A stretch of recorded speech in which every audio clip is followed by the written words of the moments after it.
Stock market के second lecture में मैं सभी का स्वागत करता हूँ। लास्ट लेक्चर में मैं एल्बर्ट आइंस्टीन और पावर ऑफ कंपाउंडिंग के बारे में हम लोग बात कर रहे थे। हम लोगों ने पावर ऑफ कंपाउंडिंग सीखा था, उसका क्या मिरेकल होता है, किस तरह से हम लोग एक्स्ट्रा ऑर्डिनरी वेल्थ क्रिएट कर सकते हैं with the help of compounding, वो हमने सीखा था। हमने सीखा कि A=P1+R/100 की पावर n में जो फॉर्मूले में n सबसे इम्पॉर्टेंट है, मतलब टाइम बहुत इम्पॉर्टेंट है। इन्वेस्टेड अमाउंट उतना मैटर नहीं करता है, यानी आपका प्रिंसिपल उतना मैटर नहीं करता है। सबसे ज़्यादा मैटर करता है आपका n टाइम, और रेट भी मैटर करता है, लेकिन सबसे ज़्यादा जो इम्पैक्ट डालता है आपके रिटर्न्स पे वो डालता है time. That's why Albert Einstein sir ने बोला था कि power of compounding is the 8 wonder of the universe, who understand it's earn it's, he who doesn't पे इट। इसका क्या मतलब हुआ? इसका मतलब ये हुआ कि अगर कोई पावर ऑफ कंपाउंडिंग को नहीं समझता है तो उसको वो पे करता है, उसको वो चुकाता है, और जो उसको समझ गया वो उससे बहुत ज़्यादा पैसा कमाता है। तो आप लोग अभी हम लोग ने कल ये सीखा कि हम लोग ने उसको समझ लिया और उससे हमने अर्निंग करी, लेकिन वो कौन लोग हैं जो उसको नहीं समझते और पे करते हैं उसके अगेंस्ट? ऐसे कौन से लोग हो सकते हैं? बहुत सारे लोग ऐसे हैं, बोरो करते हैं, लोन लेते हैं। जैसे बहुत सारे लोग क्रेडिट कार्ड ओन करते हैं, बहुत सारे लोग ऐसे होते हैं जो पर्सनल लोन लेते हैं, बहुत सारे लोग ऐसे होते हैं जो डिफरेंट तरह के लोन पे परचेज़ करते हैं। जैसे वो अपना मोबाइल फ़ोन ले आते हैं लोन पे, ईएमआई पे, इलेक्ट्रॉनिक आइटम, घर के टीवी, फ्रिज, ये सब लोन पे ले आते हैं। तो अगर आप ऐसा कर रहे हैं, यानी अगर आपने किसी ऐसी चीज़ को ईएमआई पे परचेज़ किया है, over a period of time appreciate नहीं हो रही है, डिप्रिशिएट हो रही है। फॉर एग्जांपल कोई आईफोन ले आया ईएमआई पे, 1 लाख रुपए का फ़ोन ले आया और मान लो उसने 10,000 रुपीज़ पर मंथ की ईएमआई पे करनी शुरू कर दी, और उसकी salary let us assume 25,000 per month है। तो 25,000 पर मंथ है, सोचता है कि 15,000 में मेरा खर्चा चल जाएगा, 10,000 रुपये हम ईएमआई में पे कर देंगे हम फ़ोन, और 10 महीने बाद मेरा फ़ोन मेरे पास आ जाएगा। चलो ठीक है, उसने ऐसा कर दिया। But over a period of time वो जो उसने आईफोन ख़रीदा है उसकी वैल्यू घटेगी कि बढ़ेगी? Definitely mobile phone is depreciating asset. So intelligent investor वो होता है जो हमेशा इन्वेस्ट करता है इन appreciating asset class, just like land, just like gold, maybe cryptocurrencies, some painting, in any XYZ asset class जिसमें आपको over a period of time appreciation मिले। बट अगर आप एक गाड़ी खरीद लेते हैं, कार खरीद लेते हैं, बाइक खरीद लेते हैं, मोबाइल फ़ोन खरीद लेते हैं, तो वो एक डिप्रिशिएटिंग एसेट क्लास है। मतलब उसमें आपको over a period of time उसकी वैल्यू डिप्रिशिएट करेगी। जैसे ही आपने बॉक्स खोला मोबाइल का, आपने कार को शोरूम के बाहर निकाला, 20% वैल्यू वहीं ख़त्म हो गई। खाली आपने कार शोरूम के बाहर निकाला चाबी लेने के बाद, 20% आपके गए सीधे सीधे। आपने अगर मोबाइल फ़ोन का डिब्बा ओपन कर दिया तो 10 से 20% वैल्यू ख़त्म हो गई तुरंत ही। तो अगर आप डिप्रिशिएटिंग एसेट क्लास में पैसा लगाते हैं, या फिर आप क्रेडिट कार्ड में उलझ जाते हैं, या आप लोन में उलझ जाते हैं, या आप पर्सनल लोन बहुत ज़्यादा इस्तेमाल करते हैं, या फिर आप क्रेडिट कार्ड से बहुत ज़्यादा स्पेंडिंग करते हैं, तो इस क्रेडिट कार्ड एक ऐसा ख़तरनाक इंस्ट्रूमेंट है जो आपको 43% इंटरेस्ट चार्ज करता है। They use to charge near about 43% पर एनम। मीन्स कि आपने 1 लाख रुपीज़ का स्वैप किया, तो after completion of 1 year you need to pay 1,43,000 rupees. In fix deposit you will just able to earn near about 4 to 5,000 rupees per 1 lakh. On the other hand अगर आपने swipe कर दिया, credit card से loan ले लिया, खर्च कर लिया, तो यू नीड टू पे मोर देन 40%, 40,000 रुपीज़। तो ये यहाँ पे क्या होगा, over a period of time आप कंपाउंडिंग के अगेंस्ट काम कर रहे हैं। यानी कि वो कौन लोग हैं? He who doesn't paid. तो जो पावर ऑफ कंपाउंडिंग को समझ नहीं पा रहे हैं, उनको ये नहीं पता कि ये जो लोन पे हम चीज़ें ले रहे हैं, जो हम कर्ज ले रहे हैं, वो कितना ख़तरनाक है, और इसी के अगेंस्ट वो उसको पे करते रहते हैं, वो ईएमआई भरते रहते हैं, और ज़िंदगी भर वो रैट रेस में फंसे रहते हैं। इसको कहते हैं रैट रेस। मतलब होता क्या है, मिडिल क्लास फैमिली या लोअर मिडिल क्लास फैमिली में जितनी भी अर्निंग होती हैं, वो सारी की सारी अर्निंग ईएमआई पे करने में, बच्चों की फ़ीस पे करने में, घर खर्च निकालने में चली जाती है, और वो उसको कभी भी इन्वेस्ट नहीं कर पाते हैं। और जब वो इन्वेस्ट नहीं कर पाते हैं तो वो हमेशा रैट रेस में फंसे रहते हैं, और आखिरी में समाप्त हो जाता है जीवन, और ये ऐसे ही चलता रहता है। अल्बर्ट आइंस्टीन सर ने क्यों बोला था कि he who understand it's earn it, he who doesn't page it. ये समझ में आई बात? आप लोगों ने वो स्टोरी सुनी है? एक कवि था और उसने राजा के पास गया और वहाँ पे वो शतरंज खेल रहा था तो उसको कुछ इनाम लिया, वो वाला स्टोरी सुनी है आपने? अगर कोई इसका वीडियो पड़ा हो छोटा सा तो मैं 1 मिनट देखता हूँ। शतरंज का मुकाबला। बहुत पहले अंबिका नगर में रामाचारी नाम का एक ब्राह्मण रहता था। उसे शतरंज का बहुत शौक था। वो बहुत होशियार था।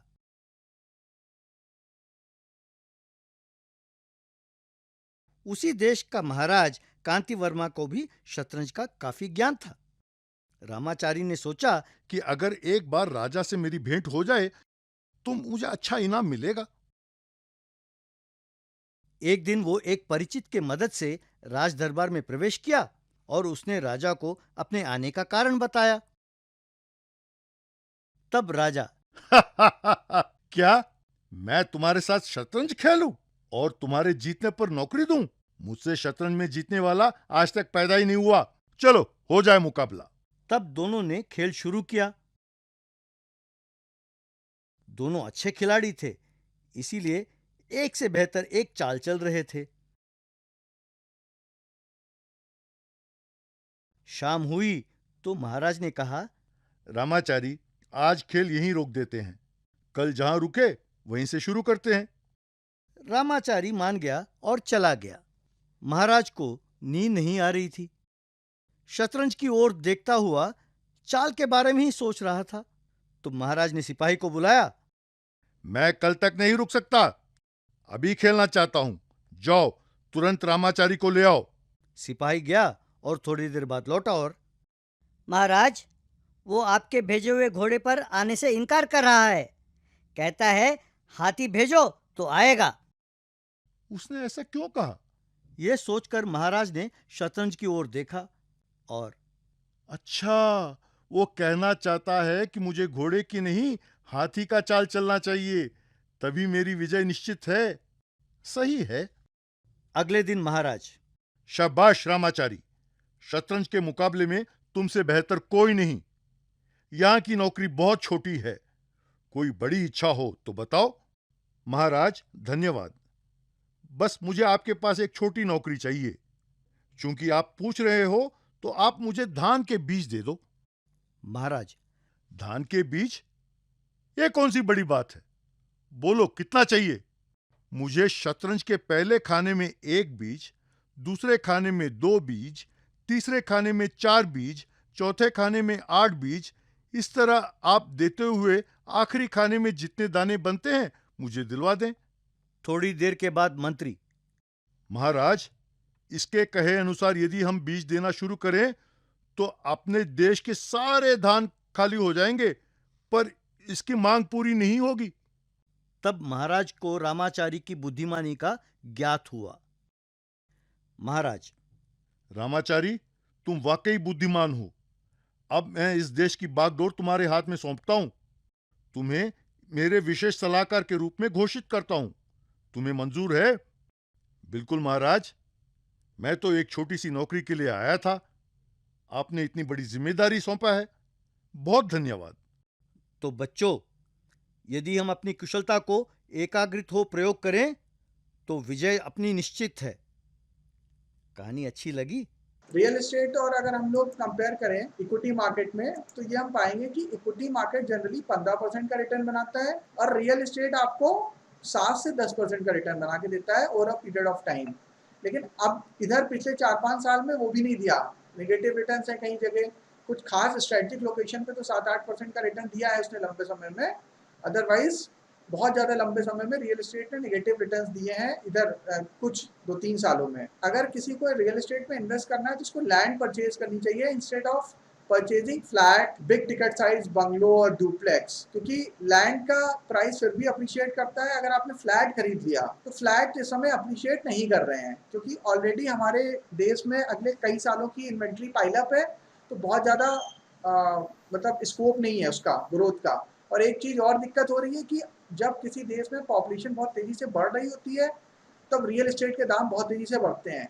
लेकिन जब ये होता है कि आप आगे चल के आपकी पॉपुलेशन है स्टैग्नेंट हो जाएगी, ग्रोथ कम हो जाएगी, या पॉपुलेशन नहीं ग्रो करेगी या फिर डिक्लाइन पे आ जाएगी, जैसे जापान में, सिंगापुर में, बहुत सारे जो डेवलप कंट्रीज़ हैं वहाँ पॉपुलेशन डिक्लाइन होने लगी है, घटने लगी है, एवरेज एज लोगों की बहुत ज़्यादा हो गई है, बूढ़े लोग बहुत ज़्यादा हो गए हैं, तो वहाँ पे रियल एस्टेट का प्राइस अब ज़्यादा नहीं बढ़ेगा क्योंकि लोगों को ज़्यादा परचेज ही नहीं करना है। जब नए बच्चे होंगे, नए लोग जॉब करेंगे, नए नए जगह जाएंगे तो नए घर खरीदेंगे। अब आपका पुराने ही घर है, संख्या कम हो गई, पहले घर में 2 लोग थे, अब 1 ही जन बचा, तो आप क्या दूसरा घर खरीद के करोगे क्या?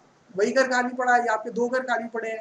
अब जैसे मेरे साथ है, मेरे पास मेरे बाबा ने 2 घर बनाए और पापा उनके अकेले बच्चे थे और उसके बाद मैं भी अकेला हूँ, मेरा कोई भाई बहन नहीं है, तो अब मेरे लिए 2 घर का कोई मतलब नहीं है। इसलिए मतलब अगर पॉपुलेशन बढ़ती है, अगर बच्चे ज़्यादा होते हैं, आने वाली जनरेशन ज़्यादा होती है तो डिमांड ज़्यादा होती है, अदरवाइज डिमांड फिर कम होने लगती है। अब हम लोग इसको अच्छे से समझते हैं करिश्मा करीना मॉडल का। हम लोग समझ रहे थे कि करीना ने अपना इन्वेस्टमेंट 20 साल की एज में स्टार्ट किया, ईयरली इन्वेस्टमेंट 6000 था, इन्वेस्टमेंट किया 15 साल तक, टोटल इन्वेस्टमेंट हुआ 90,000 रुपये और 9% के एनुलाइज रिटर्न से जब उसने उसका रिटायरमेंट हुआ, ये 6000 मंथली नहीं है, ईयरली है, तो बहुत ही नॉमिनल अमाउंट है, मतलब एक बस जस्ट एग्जांपल लिया गया है। तो उसका जो रिटायरमेंट अमाउंट था वो 28 लाख था, ठीक है। करीना ने 35 साल की एज में इन्वेस्टमेंट स्टार्ट किया, ईयरली इन्वेस्टमेंट से 13,000 किया, डबल से भी ज्यादा, और इन्वेस्टमेंट 15 साल नहीं 30 साल इन्वेस्टमेंट किया और टोटल इन्वेस्टमेंट कितना करा 3,90,000। इसने जस्ट 90,000 किया था, इसने 3,90,000 किया, यानी कि करीना से 3 लाख ज्यादा, यानी 3 या 4 टाइम ज्यादा, तब भी उसका रिटायरमेंट अमाउंट कम हो गया।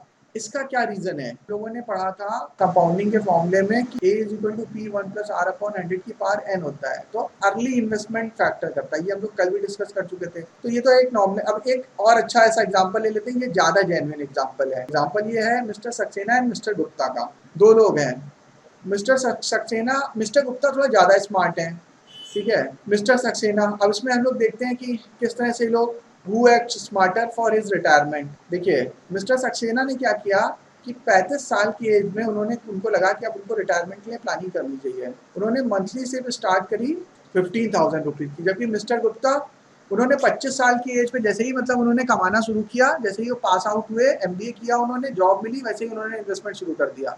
मिस्टर गुप्ता की सैलरी कम थी, इसलिए उन्होंने सिर्फ 5,000 रुपीज़ पर मंथ इन्वेस्टमेंट करना शुरू किया। मिस्टर सक्सेना ने क्योंकि लेट स्टार्ट किया, उन्होंने कहा कोई बात नहीं, मैं ज़्यादा इन्वेस्टमेंट करूंगा, तो उन्होंने ज़्यादा इन्वेस्टमेंट करना शुरू किया। और इन्होंने क्या किया कि 25 साल से लेके फिर 35 साल की एज तक उन्होंने 35 ईयर्स इन्वेस्टमेंट किए। मिस्टर सक्सेना ने कितना किया? 35 साल से लेके 60 साल तक, यानी 25 साल का इन्वेस्टमेंट किया, ठीक है। 35 में स्टार्ट किया तो 35, 540 और 20, 60, यानी 25 साल इन्वेस्टमेंट किया। और मिस्टर गुप्ता ने इन्वेस्टमेंट किया 35 साल तक, 25 से स्टार्ट किया, 35 साल तक इन्वेस्टमेंट किया। मतलब इन्होंने ज़्यादा टाइम इन्वेस्टमेंट किया, लेकिन इनका टोटल इन्वेस्टमेंट अमाउंट कितना हुआ? सिर्फ 21 लाख। जबकि मिस्टर सक्सेना ने सिर्फ 25 साल इन्वेस्टमेंट किया, तब भी उन्होंने ज़्यादा इन्वेस्ट कर डाला, इनसे डबल से भी ज़्यादा, 45 लाख का इन्वेस्टमेंट किया उन्होंने, मिस्टर सक्सेना ने। और रिटायरमेंट जब हुआ तो मिस्टर सक्सेना को मिले 4 करोड़ और मिस्टर गुप्ता को मिले 5 करोड़, यानी कि उन्होंने 21 लाख लगाए और 5.5-6 करोड़ कमा लिए। और यहाँ पे इन्होंने 45 लाख लगाए और सिर्फ 4 करोड़ कमाए। दोनों रिटर्न में करोड़ों का डिफरेंस आ गया, कहाँ 4 करोड़, कहाँ लगभग 6 करोड़, मतलब 1.5 करोड़ का फर्क आ रहा है। और यहाँ पे 15% का CAGR रिटर्न्स कंसीडर किया गया है। ये एग्जाम्पल समझ में आया आपको अच्छे से? एक और मॉडल समझते हैं। ये एक अगला मॉडल है, ये है एप्पल का एम्प्लॉय और ये है एप्पल का इन्वेस्टर। दिख रहा है आपको स्क्रीन? इनकी एप्पल का एम्प्लॉय है तो जबरदस्त सैलरी तो अर्न करते ही होगा, $120,000 ईयरली सैलरी है इनकी। और एक इन्वेस्टर की इसकी सैलरी क्या है? वो तो इन्वेस्टमेंट किया है। अब देखिए, अगर आईफोन, एप्पल एक आईफोन बेचता है तो जो सैलरीड एम्प्लॉय है उसको उस आईफोन के रेवेन्यू का कितना मिलता है? 0.00055%। और अगर कोई एक इन्वेस्टर है, जब एप्पल कोई अपना एक आईफोन बेचता है तो उसके इन्वेस्टर को $3.34 पर आईफोन मिलता है। और ये इसकी सैलरी है $120,000 और इसको जो ईयरली डिविडेंड मिल रहा है एप्पल से वो मिल रहा है $720 मिलियन। ये ऐसे नहीं समझ में आएगा, ये ऐसे समझ में आएगा जब आप ये वाला मॉडल देखेंगे। चश्मा लगाए हुए जो शख्स है ये कौन है? Warren Buffett. और आपके राइट साइड में है CEO ऑफ कोक, कोक मतलब कोका कोला। और वॉरेन बफेट साहब जो है वो इन्वेस्टर हैं कोका कोला के। पता है आप लोगों को, इनके पास कोका कोला के शेयर हैं। कोका कोला के मेरे ख्याल से 6 से 8% शेयर होल्डिंग इनके पास है। अभी हम इनकी शेयर होल्डिंग चेक करेंगे, किन किन कंपनी में इनके पास शेयर होल्डिंग है। ये जो CEO ऑफ कोका कोला है, इनको कंपनी की तरफ से हाईएस्ट पैकेज दिया जाता है। और कोका कोला बहुत बड़ी कंपनी है पूरी दुनिया में। अगर ओके के बाद कोई सबसे ज्यादा शब्द बोला जाता है या समझा जाता है तो वो कौन सा शब्द है? कोका कोला है। वो कोका कोला वर्ड ऐसा है जिसको सारे लोग, सभी लैंग्वेज बोलने वाले समझते हैं ओके के बाद। और ये काम कितना करते हैं? 24 घंटे काम करते हैं, मतलब दिनों रात कंपनी की तरक्की में लगे रहते हैं। और उसके लिए उनको बहुत जबरदस्त सैलरी मिलती है, $16 मिलियन। हर साल का $16 मिलियन इनको मिलता है। और ये दिनों रात काम करते हैं और दिनों रात जुटे रहते हैं कंपनी को तरक्की करने में। दूसरी साहब वॉरेन एडवर्ड बफेट, ये इन्होंने इन्वेस्टमेंट करके छोड़ दिया। ये 1% काम नहीं करते हैं, कुछ नहीं करते हैं कोका कोला के लिए, खाली कोका कोला पीते हैं। ये दिन में 4-5 केन पी जाते हैं कोका कोला के, और ये कहते हैं कि मेरे शरीर में खून की जगह कोका कोला बहता है। तो मतलब ये खाली कोका कोला एंजॉय करते हैं, काम कुछ नहीं करते हैं कोका कोला में। कितना अर्न करते हैं? सालाना $547 मिलियन। ये $16 मिलियन सिर्फ, और ये $547 million per year as a dividend. कौन स्मार्ट वर्कर है? हम लोग सोचते हैं कि जो सीईओ ऑफ द कंपनी होते हैं, डायरेक्टर होते हैं, बड़े स्मार्ट वर्कर होते हैं। स्मार्ट वर्कर नहीं है, वो भी हार्ड वर्कर ही है। स्मार्ट वर्कर तो है ये साहब। ये क्या करते हैं? मैकडी जाते हैं, आइसक्रीम खाते हैं, कोका कोला पीते हैं, घूमते हैं, एंजॉय करते हैं, और ये दिनों रात काम करते हैं। अगर कोई इंसान थ्रू आउट द लाइफ दिनों रात काम करता रहा, उसको सैलरी बहुत अच्छी आती है, सूट बूट पहनता है, महंगी गाड़ियों में जाता है, लेकिन वो अपनी लाइफ, अपना वेल्थ, अपना पैसा को वो एंजॉय नहीं कर पा रहा। उसके दिमाग में तो बहुत टेंशन है। ना वो आइसक्रीम एंजॉय कर पा रहा है, ना कभी आराम से बैठ के फैमिली के साथ कोक पी पा रहा है, ना कभी छुट्टी मनाने जा पा रहा है, ना वो वेकेशन एंजॉय कर रहा है, ना वो रिटायर हो रहा है जल्दी। उस पैसे का भी कोई मतलब नहीं है।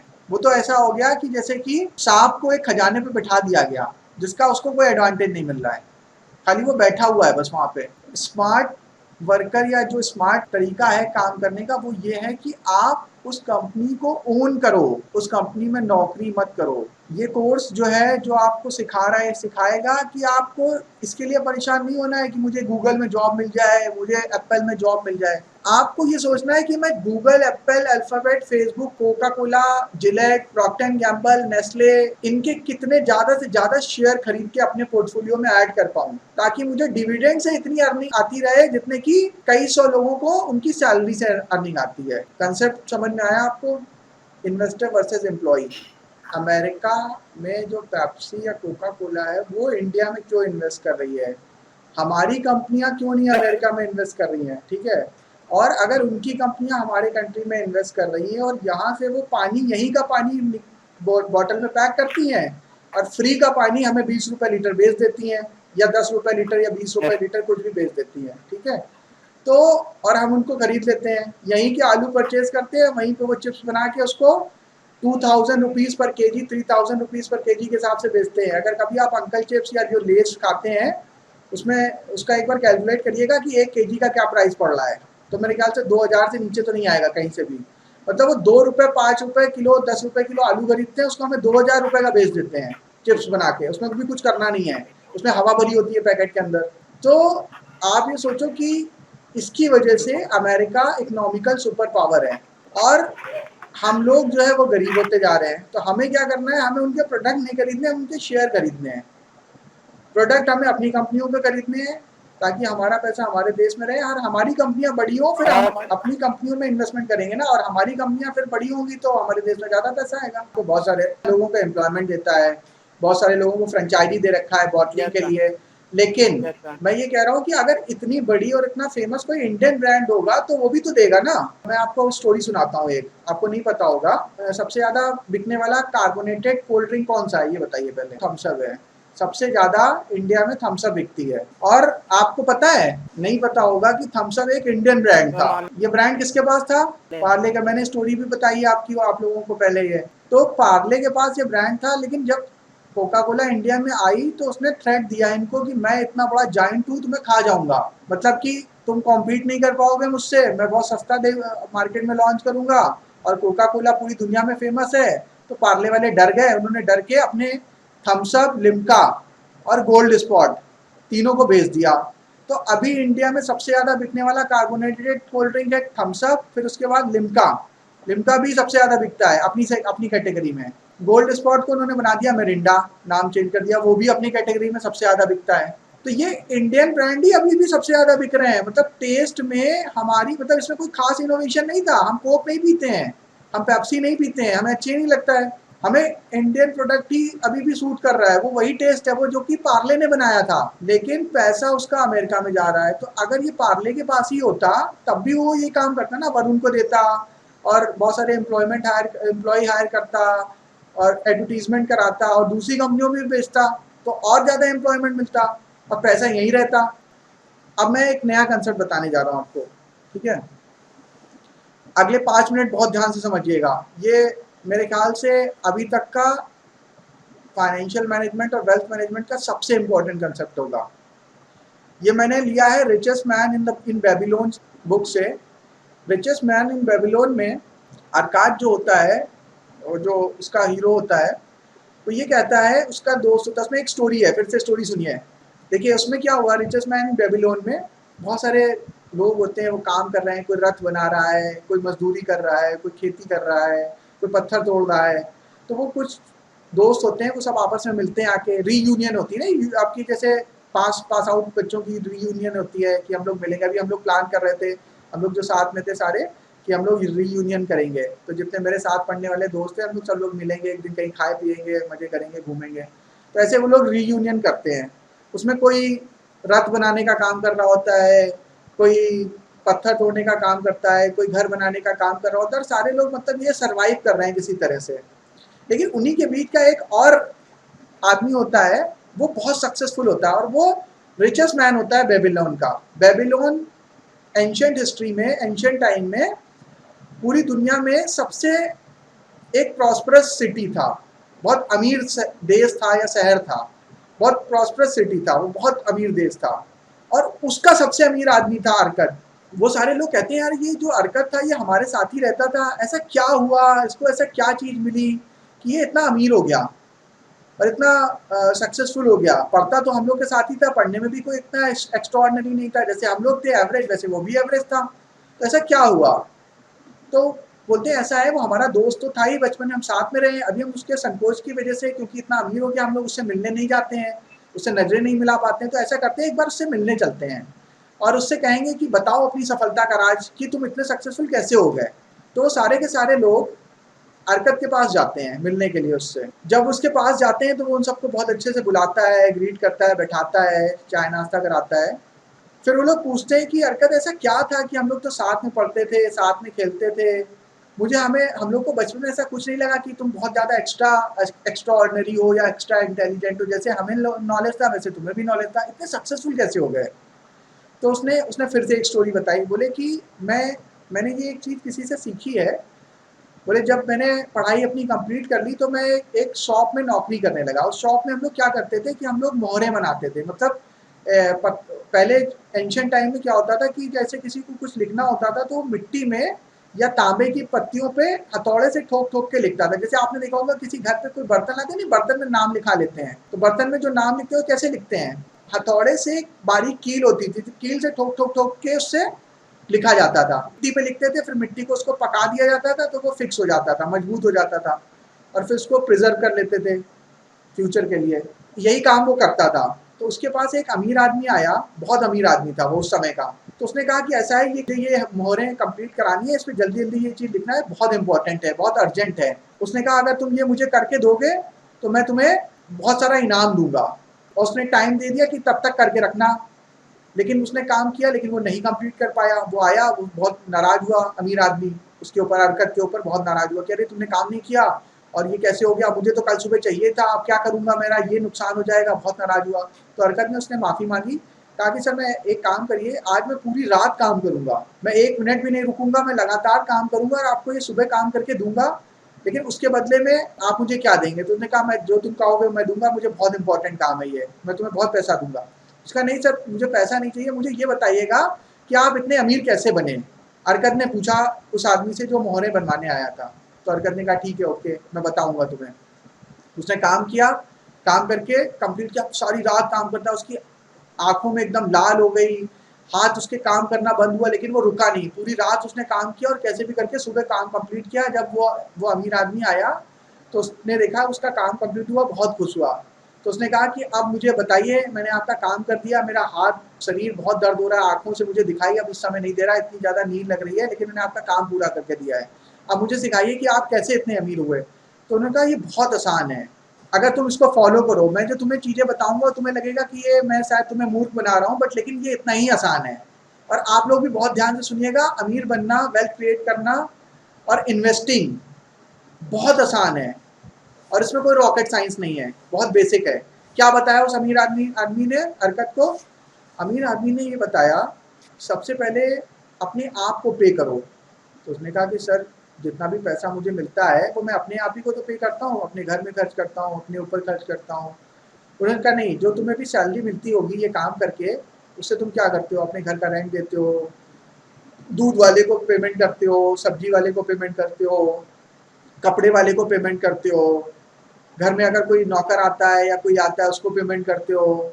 अभी इस समय हम लोग देखें तो इलेक्ट्रिसिटी का बिल पे करते हैं हम लोग, मोबाइल का बिल पे करते हैं। तो इसी तरह तुम अपने आप को भी अपने टोटल अमाउंट का एटलीस्ट 10% दो अभी, लेकिन इस समय 20% हो गया है ये रूल। पहले 10% से हो जाता था, लेकिन अभी क्योंकि इन्फ्लेशन बहुत है तो 20%। तो 10 to 20% हमें अपने आप को पे कर। बोला सर बस इतना ही? बोले हाँ, ये पहला नियम है, तुम इसको फॉलो करना शुरू करो, फिर मैं तुमसे कुछ समय बाद मिलूंगा, तो जब तुम ये काम कर लेना तब फिर मुझे बताना। तो वो अमीर आदमी कह के चला गया। तो हरकत ने क्या करना, अपनी जो भी वो इनकम करता था उसका 10% उसने अलग सेव करना शुरू कर दिया। अभी तो वो सब खर्च कर देता था किसी काम में, किसी काम में, किसी काम में। अब उसने क्या किया, 10% सेव करना शुरू कर दिया। फिर वो 5-6 महीने बाद अमीर आदमी आया या 1 साल बाद आया, तो उसने पूछा हरकत से कि तुमने क्या किया, तुमने जो मैंने तुम्हें बताया तो तुमने किया कि नहीं? बोले हाँ सर मैंने वो किया, और इससे मेरे बहुत पैसा इकट्ठा कर लिया, मतलब एक सफिशिएंट अमाउंट इकट्ठा कर लिया। तो उन्होंने कहा ठीक है, अब वो जो तुमने अमाउंट इकट्ठा करा है ना उसको इन्वेस्ट करो, किसी ऐसे काम में लगाओ। जैसे तुम काम करते हो तो जो तुम्हारा पैसा अभी तुम्हारी तिजोरी में पड़ा हुआ है, तुम काम कर रहे हो, तुम्हारा पैसा आराम कर रहा है, लेकिन तुम्हें ये नहीं करना है, तुम्हें काम करना है और तुम्हें अपने पैसे से भी काम कराना है। तो पैसे को भी काम में लगाओ। तो बोले पैसे को कैसे काम में लगाएंगे? बोले तुम उसको इन्वेस्ट करो, किसी बिजनेस में, किसी जगह पे इन्वेस्ट करो। तो ये कह के वो चला गया। फिर वो थोड़े दिन बाद वापस आया, 1-2 महीने बाद कुछ काम के लिए हरकत के पास। बोले उसने पूछा हरकत तुमने वो पैसा इन्वेस्ट कर दिया? उसने कहा हाँ सर, मैंने उसको पैसे को अपने दोस्त को दिया है, और वो दोस्त जो है समुद्र के पार गया है व्यापार करने के लिए, और वो वहाँ से रत्न खरीद के लाएगा, हीरे खरीद के लाएगा, और हीरे को हम लोग यहाँ पे बेचेंगे और हम लोग बहुत मोटा मुनाफा कमाएंगे। तो मैंने उसी को पैसे दिए हैं। तो बोले तुम्हारा वो जो दोस्त है वो क्या काम करता था? बोले वो ईंटें बनाने का काम करता था। वो आदमी ने अपना सर पकड़ लिया। बोले ऐसा है हरकत, तुमने अपने पूरे पैसे खो दिए हैं, अब वो उसको भूल जाओ और तुम फिर से अपने 10% इकट्ठा करना शुरू करो। तो हरकत ने कहा ऐसे कैसे बात आप कह रहे हैं, वो मेरा बहुत खास दोस्त है और मेरे पैसे नहीं खो सकता, वो जरूर हीरे लेके आएगा और मुझे पूरा यकीन है। अमीर आदमी चला गया। हरकत फिर वो कुछ समय बाद फिर वापस आया हरकत के पास। बोला हरकत क्या हुआ? बोले आप सही कह रहे थे, वो जो मेरा दोस्त था वो गया और उसने पैसे दिए और वहाँ से हीरे तो खरीदे, बट वो हीरे उसने नकली खरीद लिए क्योंकि उसको आइडिया नहीं था, वो जौहरी तो था नहीं, और उसने कांच के टुकड़े खरीद लाया जो कि बेकार निकले गए। उसके भी पूरी ज़िंदगी की मेहनत बेकार हो गई, मेरी भी बर्बाद हो गई। अब हम लोग फिर से इकट्ठा कर रहे हैं पैसे। तो उनका ठीक है, गुड, इकट्ठा करो। फिर अमीर आदमी आया कुछ समय बाद, उसने कहा कि अब देखो, अब लेकिन तुम एक काम करना, दूसरा सीख। पहला सीख क्या दिया था?